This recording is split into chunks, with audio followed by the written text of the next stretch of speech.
Alright you guys, so today I'm going to do an update on my silver. Um, as if you've watched the other video, I bought silver in June, and when I get the chance and as I have the money, a little bit that I put aside every paycheck, I've been buying a little bit here and there. Now, I've been fortunate in this since the amount that it's come up since I started buying. Now, I wouldn't let that discourage you. I think if you're going to buy silver, I think even if you buy it, it's high right now. I think if you just watch the market, it does fluctuate. But I wouldn't just get discouraged. I think it's just going to keep going higher and higher. So if you're interested in buying, I think you should go ahead and buy. I don't think you should try and wait or anything. I think the market's still good. But now, from my experience, all right, when I bought this in June, in April, around April 19th, I bought them for $40.93.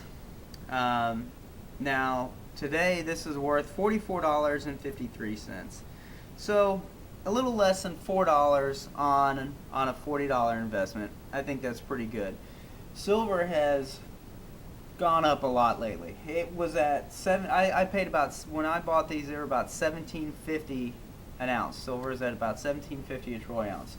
Silver this past week crossed the $19 barrier.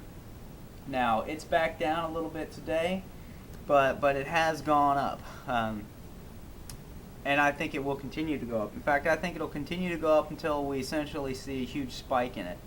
Now, I'm not the end-all be-all information. In fact, I'm very limited in my information. I've done it pretty much as a hobby and as a way to save some money, because I'm horrible with saving money, and it's a way to put a little aside here and there, small investment, and then it's enjoyable. When I buy it, I watch the market. It does fluctuate. If you are savvy and have the time, the market does fluctuate. I've found that with these smaller amounts of silver, if you buy and trade them on eBay, you can make incremental money. One report I saw, or one guy had suggested you take 10% and you sell it when it's high. So what you do is you make an initial investment, maybe you put a little aside every paycheck or whatever and buy some more, and then when the time comes up that it drops, you take that opportunity to buy, and when it goes up, like right now, it being at 19 would be a good time to sell. Now with a $100 investment, or even up to a $1,000 investment, I think taking 10% of that, which is, you're talking a very minimal amount, a few coins, you can make some money to build your ability to buy more. I.e., you buy it when it's low, you sell it when it's high. The little bit of profit that you make on that, you use that profit to buy more. As I've said, I'm not a particularly wealthy guy. I don't have a huge investment, but I do try and take a little bit money out of every paycheck that I can to buy some.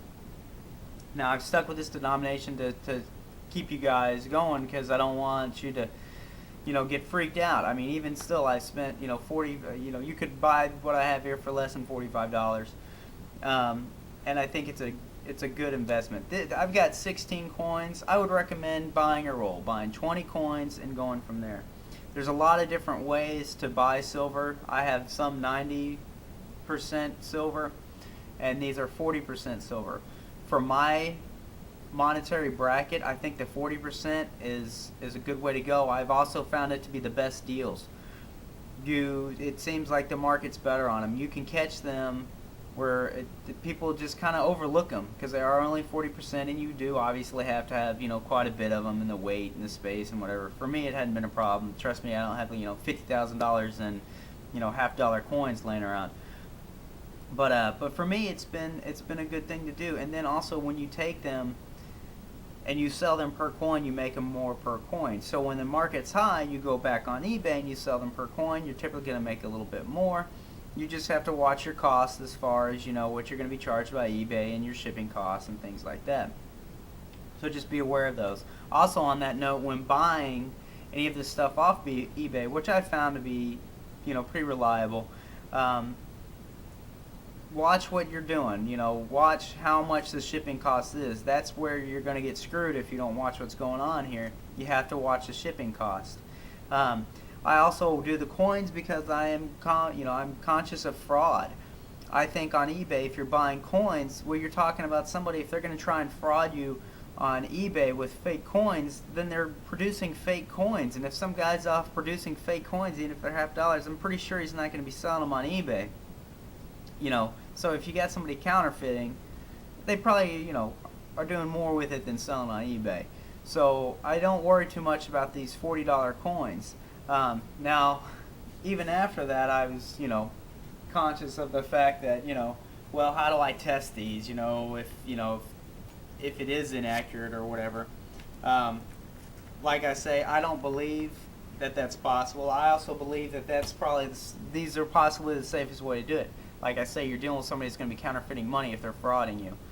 So anyways, but I did find a neat thing my buddy showed me.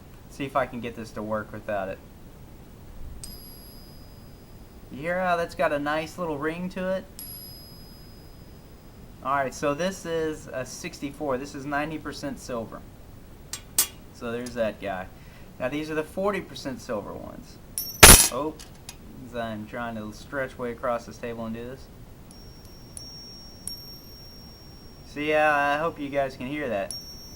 Still has quite a ring to it. Alright, now, this is a 1989 coin with little to no silver in it.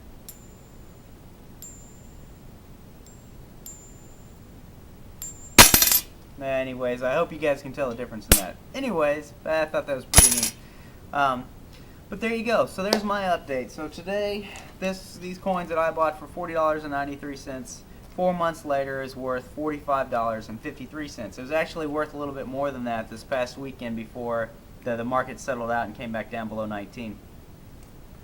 And don't get me wrong, the market has fluctuated. A while back, at one point in, let's see, I'm checking these dates real quick, around June 7th, the market dropped back down again below 1750, below where I initially bought these. So, 2 weeks ago, these were worth less than what I bought them by the market. But then here we are a couple weeks later, and it's above 19. Now, that might dissuade some people, but I see it as a huge advantage. This market fluctuating as much as it is lets you on a small or large scale be able to profit from it. When it goes down, you can buy. When it goes up, you can sell. So somebody with a small amount of money in it can actually do something with it. I've been real happy with it. My guy that encouraged me to do it, I can't thank him enough. I think when things come to an end, if things were ever to go bad, these silver coins that I got would allow me to trade for goods or anything like that. It's not a crazy thing to be carrying around the 90% coins that I have. It's a viable thing that a lot of people are aware of enough to where you could do something with it. Analytical Survival, who has a fantastic site, recommends carrying these silver coins with you in any of your emergency bug out kits. I highly recommend that also. So as a part of that investment, it's also the type of thing, if somebody were to break into your house, not everybody knows that these are worth it. Even when I go to the bank, they don't know what I'm talking about. Although I have checked at the banks lately, they are officially pulling silver. Cutlery Glover had mentioned that he'd found some just by accident going into his bank. I went in the bank and I bought every silver coin or every half dollar they had, and I didn't find one before 1970. Anyways, there you go. There's my update. I'm going to try and do them every month. I kind of slacked off this time. I've been real busy. But from here on out, I'll do them every month. So have a great day. Get outdoors. Make your own food. And, hey, buy some silver.